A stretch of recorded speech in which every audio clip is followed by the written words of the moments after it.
காத்திருந்து காத்திருந்து காலங்கள் போகுதடி.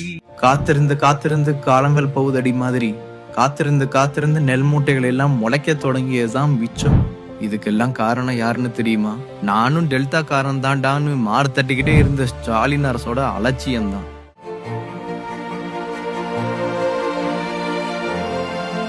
பைனான்ஸ் எடுத்து வட்டி கட்டி விவசாயம் பண்ணி எல்லாமே போயிருச்சு சார், அழிஞ்சு போயிருச்சு சார். மழையில வேற வழியே இல்ல. அடுத்தடுத்து விவசாயம் பண்றதுக்கு எங்களுக்கு ஒரு பைசா கூட இல்ல சார்.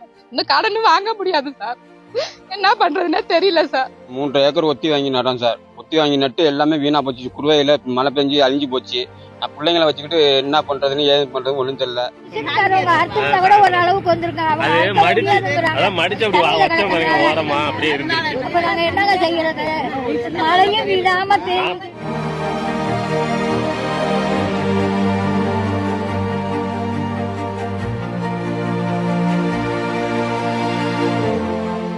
திருவாரூர், தஞ்சை, நாகை, மயிலாடுதுறை மாவட்டங்களில் 6.5 லட்சம் ஏக்கர்ல குறுவை சாகுபடி. கடந்த ஆண்டை விட நல்ல விளைச்சல்.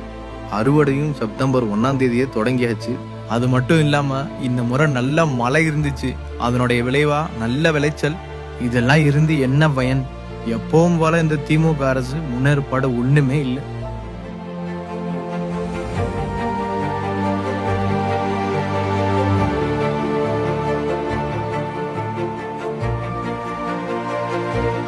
ஒரு வாரமா நாங்களும் ரிப்போர்ட் மேல ரிப்போர்ட் பண்றோம். எந்த அதிகாரியும் வந்து பார்வையிடல சார். நாங்க இனிமே என்ன சார், வாழ்றதா சாவுறதா சார்? ஒரு வாரமா தாசில்தார் வந்தாங்க, வீடியோ வந்தாங்க, விஓ வந்தாங்க. ஒருத்தருமே நான் சொல்லி இவ்வளவு தூரம் சொல்லி ஒரு வாரமா அங்கிட்டு வரவே இல்லை சார். எல்லாம் அங்கிட்டே தான் பாத்துக்கிட்டு இருக்காங்க தவிர அங்கிட்டு வரவே இல்லை சார் யாருமே.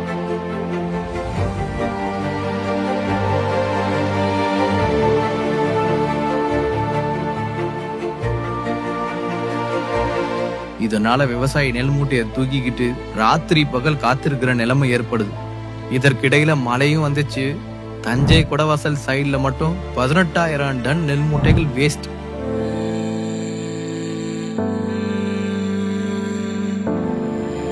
மழை வந்து அழிச்சு எல்லா விவசாயம் எல்லாம் அழிஞ்சு போய் முளைச்சிருச்சு சார். சாஞ்சி 100 பைக்கு 15 மூட்டை போச்சுனாக்கா நாங்க எங்க போய் நாங்க என்ன பண்ண முடியும்?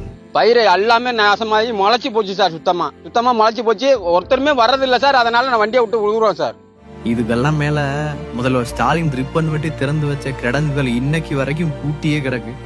விளம்பரத்துக்கு மட்டும் வேலை செய்யற இந்த டிஎம்கே அரசு பேருக்கு மட்டும் கிடங்குகளை திறந்து வச்சுட்டு அதை எப்பவும் போல கண்டுக்காம விட்டுட்டாங்க. திருவாரூர் பூங்காவூர் உள்ள கிடங்கு 1.60 கோடி ரூபாய் செலவுல கட்டப்பட்ட கிடங்கு. 1000 டன் நெல் வைக்கலாம். ஆனா பல மாதங்களா பூட்டு போட்டு மட்டும்தான் கிடக்கு. 1,60,000 நட்டோம் சார் இது வரைக்கும். விவசாயம் பண்ணி நாங்க முன்னுக்கு வர்றது எங்க எப்படி? நாங்க வச்ச நகையை எப்படி மீட்டு கொண்டு வர்றது? அடுத்தடுத்து விவசாயம் பண்றதா இல்ல சாவுறதா சார்? ஆனா இந்த அதிகாரிங்க சாலை வசதி இல்லாததுதான் நெல் கிடங்கு செயல்பாட்டுக்கு வராததுக்கு காரணம் அப்படின்னு விவசாயிகளுடைய பிரச்சனையை பூசி மொழுக பாக்குறாங்க. ஏதோ சாலை வசதி இல்லாதது வேற கவர்மெண்ட் பிரச்சனை மாதிரி பேசுறாங்க.